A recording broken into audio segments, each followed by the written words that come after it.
Welcome to BMLabs. Learn clearly, think deeply. Consider shapes designed to fit inside a container. Combining two shapes should keep the result inside, until a combination produces a geometry the container cannot hold. In higher mathematics, a formula like addition or multiplication is only a mechanism. We cannot classify that mechanism as a binary operation until we verify that every possible output remains within the defined environment. This is the formal definition. A binary operation maps an ordered pair from a set cross itself back into that set. The domain requirement is strict.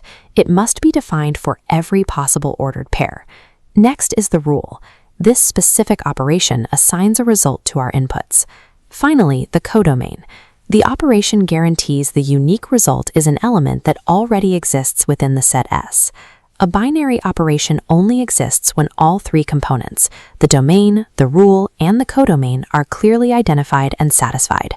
The set and the rule act as a single unit. Without this cohesion, the operation cannot be applied to more complex algebraic proofs. We call this requirement closure. It is the test that determines if combining two elements of a set can ever escape from that set. To see how the set dictates the result, we can look at addition on the set of integers, denoted by z. When we add any two integers, the sum is always another integer. The result never leaves the set of integers. Because the output is guaranteed to remain within z, addition is a valid binary operation on this set. But if we apply subtraction to the natural numbers, the set of positive integers, the verdict changes. A single counterexample is sufficient to show that the closure condition has been violated. Take the pair 2 and 5. 2 minus 5 equals -3. -3 is an integer, but it is not a natural number. The output has moved outside the boundaries of our set. The subtraction formula calculated a result perfectly, but the operation failed because the result landed outside the set.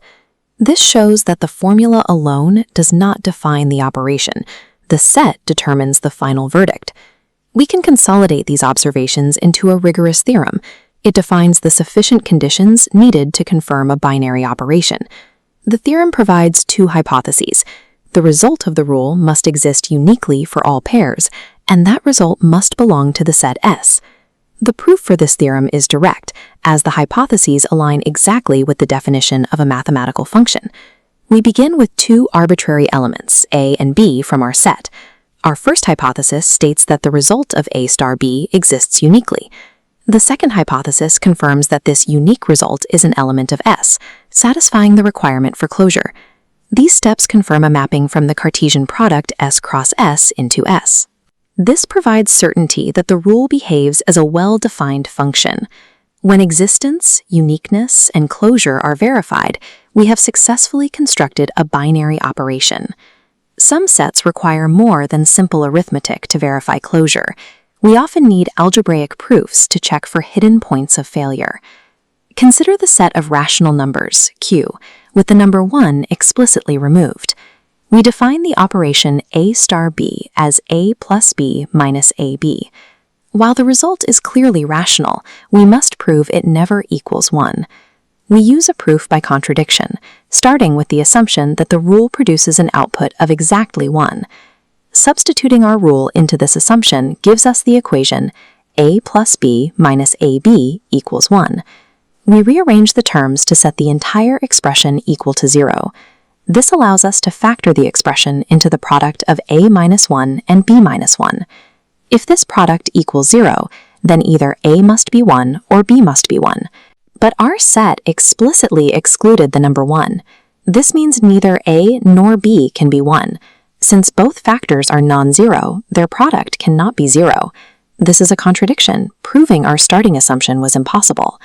The logic shows that the formula is restricted from ever reaching the excluded value.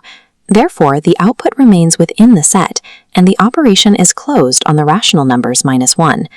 A frequent error when studying algebra is treating a familiar formula and a binary operation as the same thing. We can see the distinction by looking at division on this set of all real numbers. Because division by 0 is undefined, and 0 is a member of the real numbers, the division rule fails to meet the domain requirement for a binary operation. However, if we remove 0 from the set, the verdict changes. The quotient of any two non-zero real numbers remains non-zero. The operation now satisfies closure. The formula for division remained the same in both cases. Only the set was modified to ensure a valid operation. This highlights the core principle.